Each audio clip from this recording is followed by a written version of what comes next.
A sudden illness caused this video to be 1 week late, but Barney's head isn't going to make itself, so here's the video.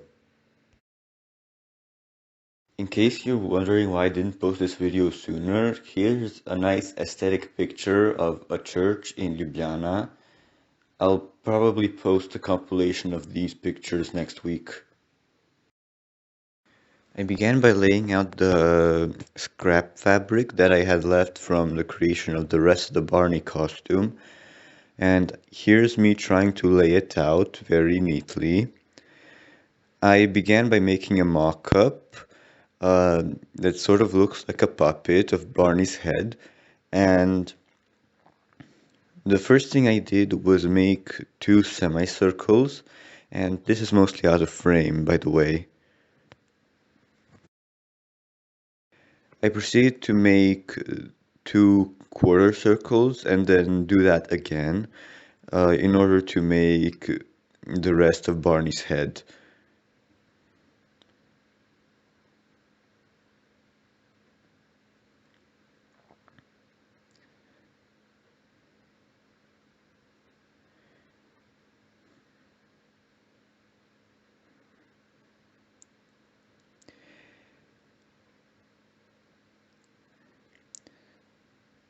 There's a slight inconsistency that might be jarring at first, but just make the quarter circles equal. There's no need to change them while cutting them out.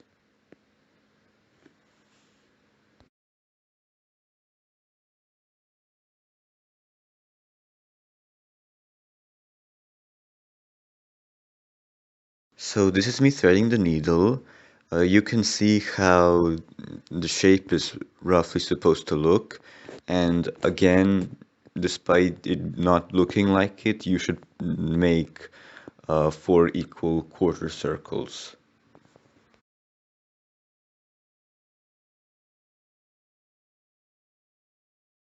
Anyways, this was my plan for making the head. I marked the corners with letters and the individual pieces with numbers. Make sure to make the teeth and eyes, by the way. Also notice the seam line on piece 1. I drew this to make and cut it out to make a more automobile-like shape.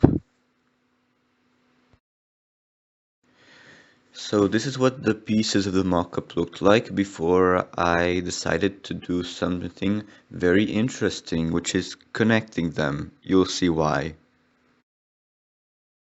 I began to sew the connecting piece onto the mock-up and it looked very weird, and trust me, it's going to get even worse.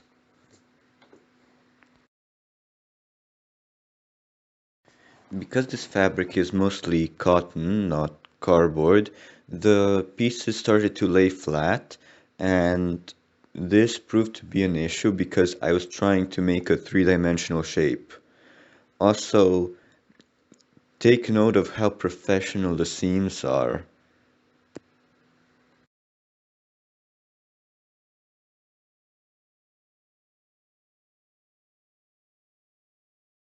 One thing I must note before actually detailing how I made the head is that you really need to make sure that the hole for the head is big enough.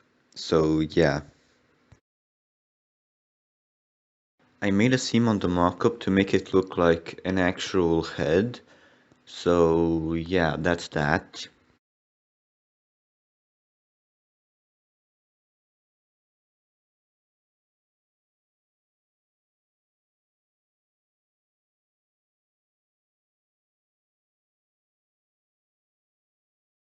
So this is me making the lining pieces to cut out the actual fabric.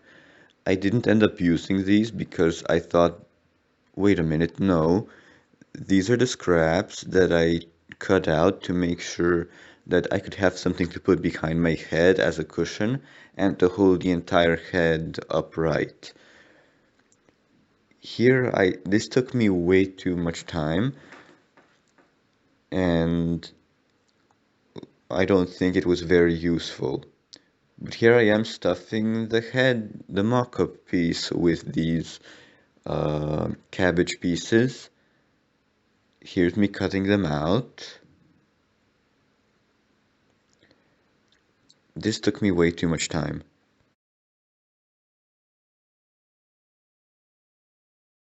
So here I am actually making the lining pieces for the head. Um, Make sure that the jaw goes from your shoulder to just under your eye, and make sure that the back of the head is big enough to fit both pieces and some room for your eye to see.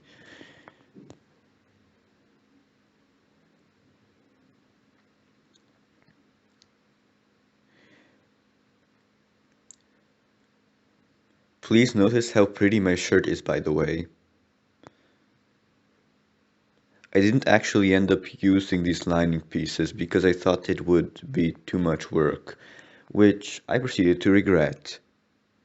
Anyways, here I am marking them out on the actual fabric. This is 3mm fabric that I got from a store, and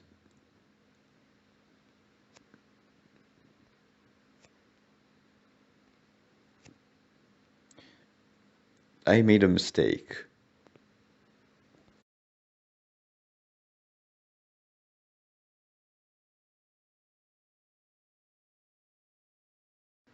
Please be careful while cutting out and sewing on these pieces because, again, they will start to fall flat and overall make very bizarre shapes. It will not look good. The head started to fall flat and generally wasn't very stable. Now, I could have lined it with the fabric that I had.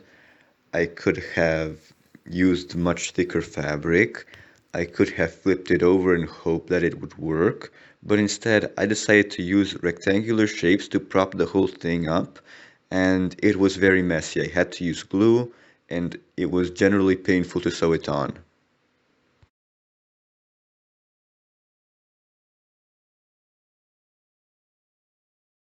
Add large eyes and one row of teeth at the top, and make sure the whole thing fits. This is why I cut out a bunch of fabric to put at the back of my head.